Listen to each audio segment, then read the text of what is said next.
గుర్తింపు లేని రిజిస్టర్డ్ రాజకీయ పార్టీలు registered unrecognised political parties roots.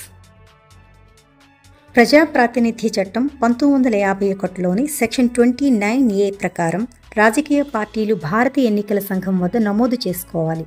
ఇలా నమోదైన రాజకీయ పార్టీల్ని రిజిస్టర్డ్ అన్రికగ్నైజ్డ్ పొలిటికల్ పార్టీస్ లేదా గుర్తింపు లేని రిజిస్టర్డ్ రాజకీయ పార్టీలుగా పిలుస్తారు. రిజిస్ట్రేషన్ చేసుకోవటం వల్ల రాజకీయ పార్టీలకు ఎన్నికల చిహ్నం, పన్ను మినహాయింపు వంటి ప్రయోజనాలు కలుగుతాయి.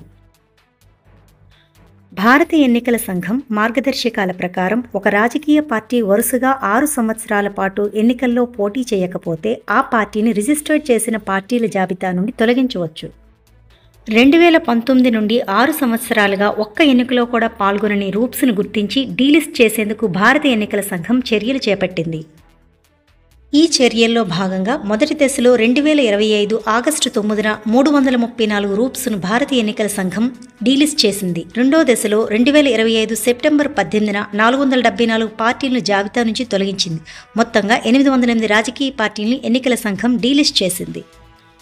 గత 3 ఆర్థిక సంవత్సరాలలో అకౌంట్ ఆడిట్ నివేదికలు సమర్పించకపోవడం, ఎన్నికల వ్యయ నివేదికలు పెట్టకపోవడం వంటి ఉల్లంఘనలకు పాల్పడటం వల్ల భారత ఎన్నికల సంఘం ఈ నిర్ణయాన్ని తీసుకుంది.